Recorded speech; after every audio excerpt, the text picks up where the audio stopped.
একটু কল্পনা করুন যে মানুষটির সঙ্গে ঘন্টার পর ঘন্টা কথা না বললে আপনার ঘুম আসত না। আজ তার নম্বরটি আপনার ফোনে আছে, কিন্তু কল করার সাহস নেই। যে মানুষটির সঙ্গে বৃষ্টি ভেজা বিকেলে হাঁটতেন, আজ সেই পথ দিয়ে গেলে বুকের ভেতরটা হাহাকার করে ওঠে। যে মানুষটিকে একসময় বলেছিলেন, তুমি ছাড়া আমি বাঁচব না, আজ সে অন্য কোথাও আর আপনি অন্য কোথাও। একটি বিচ্ছেদ শুধু দুইজন মানুষের দূরত্ব নয়, কখনো কখনো এটি শত শত স্বপ্নের কবর, হাজারো হাসির মৃত্যু, অসংখ্য নির্ঘুম রাতের সূচনা। একটি বাস্তবমুখী ঘটনা আপনাদেরকে বলি। একজন যুবকের গল্প। স্ত্রীকে নিয়ে তার কত স্বপ্ন ছিল, একসাথে সংসার করবে, সুখ দুঃখ ভাগাভাগি করবে, সন্তানদের মানুষ করবে। কিন্তু ভুল বোঝাবুঝি, অহংকার এবং রাগের কারণে সম্পর্কটা ভেঙে গেল। বিচ্ছেদের পর সে বুঝল মানুষ হারানোর ব্যথা কি। প্রতিদিন রাতে পুরনো মেসেজগুলো পড়ত, পুরনো ছবিগুলো দেখত, কিন্তু ছবিগুলো কথা বলতো না। একসময় সে বলেছিল, আমি তাকে ভুলে গেছি। কিন্তু একদিন হঠাৎ একটি পরিচিত স্মৃতি তার চোখ ভিজিয়ে দিল। কারণ কিছু মানুষকে মানুষ ভুলে যায় না, শুধু তাদের ছাড়া বাঁচতে শেখে। বিচ্ছেদ কেন এত কষ্ট দেয়? কারণ আল্লাহ পাক রব্বুল আলামিন মানুষকে ভালোবাসার ক্ষমতা দিয়ে সৃষ্টি করেছেন। যখন কাউকে হৃদয়ের গভীরে জায়গা দেওয়া হয়, তখন তার অনুপস্থিতি শুধু একটি মানুষকে নয়, হৃদয়ের একটি অংশকে শূন্য করে দেয়। তাই অনেক মানুষ বিচ্ছেদের পর হাসে, কথা বলে, মানুষের মাঝে থাকে, কিন্তু ভেতরে ভেতরে ভেঙে পড়ে। রাতে বালিশ ভিজে যায়, কিন্তু কেউ জানে না। কোরআনে আল্লাহ পাক রব্বুল আলামিন বলেন, তার নিদর্শনসমূহের মধ্যে একটি হল, তিনি তোমাদের জন্য তোমাদের মধ্য থেকে সঙ্গী সৃষ্টি করেছেন, যাতে তোমরা তাদের কাছে শান্তি পাও, এবং তিনি তোমাদের মধ্যে ভালোবাসা ও দয়া সৃষ্টি করেছেন। যখন সেই ভালোবাসা ও দয়া হারিয়ে যায়, তখন সংসার যুদ্ধক্ষেত্রে পরিণত হয়। আজ কেন এত বিচ্ছেদ? আজ মানুষ সম্পর্কের চেয়ে অহংকারকে বড় করেছে। আমি কেন আগে সরি বলবো? আমি কেন আগে ফোন দেব? আমি কেন মাথা নত করব? এই আমি শব্দটাই অসংখ্য সম্পর্ক ধ্বংস করে দিয়েছে। শয়তান চায় মানুষ দূরে সরে যাক। হাদিসে মোবারকায় এসেছে, রসূল বলেন, ইবলিস তার সৈন্যদের মধ্য থেকে তাকে সবচেয়ে বেশি কাছে নেয় যে স্বামী স্ত্রীর মধ্যে বিচ্ছেদ ঘটাতে সক্ষম হয়। সবচেয়ে বেশি কষ্ট পায় কারা? অনেক সময় স্বামী স্ত্রীর বিচ্ছেদ সবচেয়ে বেশি কষ্ট পায় সন্তান। যে শিশুটি প্রতিদিন বাবার জন্য অপেক্ষা করত, যে মেয়েটি মায়ের কোলে মাথা রেখে ঘুমাত, হঠাৎ সে বুঝতে পারে তার পৃথিবী আর আগের মতো নেই। সে হাসে, কিন্তু তার ভেতরে নিরাপত্তাহীনতা জন্মায়। একটি বিচ্ছেদ কখনো কখনো একটি শিশুর পুরো ভবিষ্যৎকে বদলে দেয়।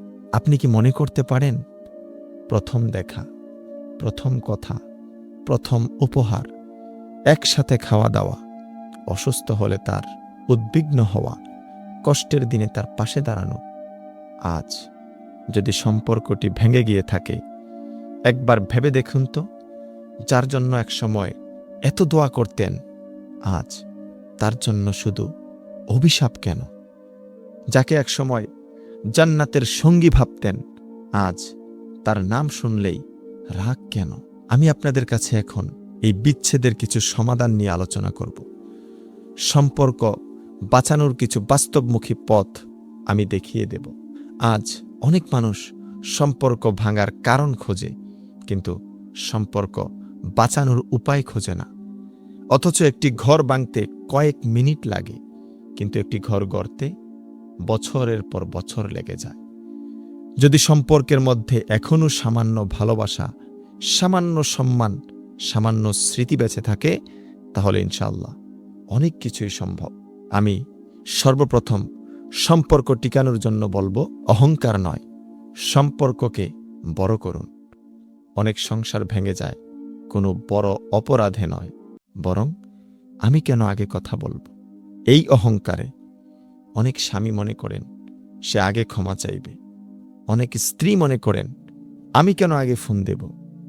আর এভাবেই দিনের পর দিন দূরত্ব বাড়তে থাকে। মনে রাখবেন, ক্ষমা চাওয়া সব সময় অপরাধীর কাজ নয়। অনেক সময় সম্পর্ক বাঁচানোর জন্য বড় হৃদয়ের মানুষই আগে হাত বাড়িয়ে দেয়। রাসূল করিম সাল্লাল্লাহু আলাইহি ওয়াসাল্লাম বলেন, লা ইয়াদখুলুল জান্নাতা মান কানা ফি কলবিহি মিসকালা যাররাতিন মিন কিবরিন। অর্থাৎ যার অন্তরে অণু পরিমাণ অহংকার থাকবে সে কখনো জান্নাতে প্রবেশ করতে পারবে না। আজ রাতে নিজেকে প্রশ্ন করুন, আমি কি সম্পর্ক বাঁচাতে চাই নাকি নিজের অহংকারকে জিতাতে চাই? 2 নম্বর সমাধান হচ্ছে অভিযোগের ভাষা বাদ দিয়ে অনুভূতির ভাষা ব্যবহার করুন। আমরা প্রায়ই বলি, তুমি কখনো আমাকে বোঝো না, তুমি সব সময় ভুল করো, তোমার জন্যই সব নষ্ট হয়েছে। এই কথাগুলো মানুষের হৃদয় বন্ধ করে দেয়। তার পরিবর্তে বলুন, তোমার এই আচরণে আমি কষ্ট পেয়েছি, আমি চাই আমরা আবার আগের মতো হয়ে যাই, আমি চাই তুমি আমাকে বোঝো। অভিযোগ যুদ্ধ সৃষ্টি করে, কিন্তু অনুভূতি হৃদয়কে খুলে দেয়। 3 নম্বর সমাধান হচ্ছে পুরনো সুন্দর স্মৃতিগুলো মনে করুন। প্রথমবার যখন তাকে দেখেছিলেন, প্রথমবার যখন আপনার জন্য সে কেঁদেছিল, যখন আপনি অসুস্থ ছিলেন আর সে রাত জেগেছিল, যখন আপনার জীবনে কেউ ছিল না তখন সে ছিল। শয়তান সব সময় আমাদের শুধু কষ্টগুলো মনে করিয়ে দেয়, কিন্তু সম্পর্ক টিকিয়ে রাখতে হলে সুখের দিনগুলোও তো মনে করতে হবে। অনেক সময় একটি পুরনো ছবি, একটি পুরনো মেসেজ, একটি পুরনো স্মৃতি জমে থাকা রাগকে গলিয়ে দিতে পারে। 4 নম্বর সমাধান হচ্ছে নিয়মিত কথা বলুন, নীরবতা ভাঙুন। বেশিরভাগ সম্পর্ক একদিনে ভাঙে না, দিনের পর দিন কথা কমতে কমতে এক সময় হৃদয়ের সংযোগ কমে যায়। অনেক দম্পতি একই ঘরে থাকে, কিন্তু তাদের হৃদয় অনেক দূরে চলে যায়। তাই প্রতিদিন কিছু সময় রাখুন, মোবাইল ছাড়া, টেলিভিশন ছাড়া, অন্য সব ব্যস্ততা ছাড়া। শুধু দুজন মানুষ একে অপরের কথাগুলো শুনবেন। কখনো কখনো মানুষ সমাধান চায় না, শুধু চায় কেউ তার কথা মন দিয়ে শোনুক। এজন্য একে অপরের সাথে কথা বলুন, হৃদয় দিয়ে কথা বলুন, আগের সেই স্মৃতিগুলো অনুভব করে কথা বলুন। 5 নম্বর সমাধান হচ্ছে আল্লাহর জন্য ক্ষমা করতে শিখুন। ক্ষমা করা সহজ নয়, বিশেষ করে যখন মানুষ গভীর কষ্ট দিয়ে ফেলে। কিন্তু মনে রাখবেন, আপনি যেমন আল্লাহর কাছে ক্ষমা চান, তেমনি অন্য কারোর ক্ষমার প্রয়োজন হতে পারে। যে ক্ষমা করে সে দুর্বল নয়, বরং সে নিজের রাগকে পরাজিত করতে পারে। 6 নম্বরে আমি সবচাইতে যে জিনিসটাতে বেশি গুরুত্ব দিব, সন্তানদের কথা চিন্তা করুন। যদি সন্তান থাকে তাহলে সিদ্ধান্ত নেওয়ার আগে তাদের ভবিষ্যতের কথা ভাবুন।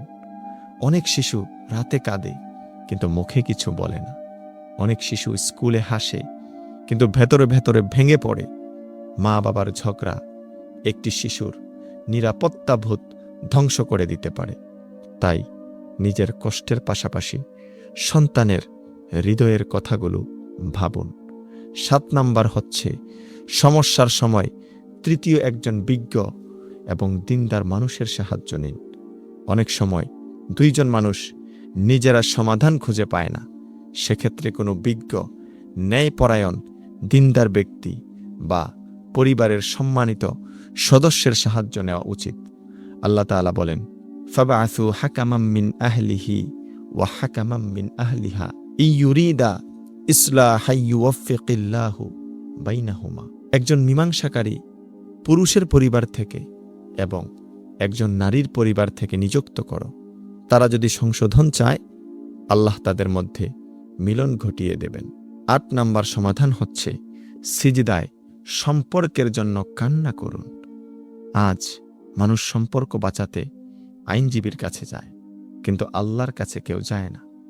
কখনো তাহাজ্জুদের সিজদায় কেঁদে বলুন, হে আল্লাহ, যদি এই সম্পর্ক আমার জন্য কল্যাণকর হয়, তাহলে আমাদের হৃদয়গুলোকে আবার এক করে দিন। কত ভাঙা সম্পর্ক আল্লাহ তাআলা জোড়া লাগিয়েছেন, যার কোনো মানবিক সম্ভাবনাই ছিল না। এজন্য প্রিয় ভাই ও বোনেরা, যদি এখনও আপনার জীবনে এমন একজন মানুষ থাকে যার সঙ্গে রাগ করে আছেন, সে হোক মা, বাবা, স্বামী, স্ত্রী, ভাই, বোন অথবা কোনো প্রিয়জন, তাহলে দেরি করবেন না। কারণ পৃথিবীর সবচেয়ে কষ্টদায়ক বাক্যগুলোর একটি হলো, ইস, মানুষটা বেঁচে থাকতে যদি আরেকবার কথা বলতাম। কবরের পাশে দাঁড়িয়ে অনেক মানুষ কাঁদে, কিন্তু তখন আর সরি বলার কোনো সুযোগ থাকে না। তাই যতদিন সময় আছে সম্পর্ককে সুযোগ দিন, কারণ অনেক সময় একটি ক্ষমা, একটি ফোন কল, একটি আলিঙ্গন, একটি আন্তরিক আমি তোমাকে মূল্য দিই, একটি ভেঙে যাওয়া জীবনকে আবার বাঁচিয়ে তুলতে পারে।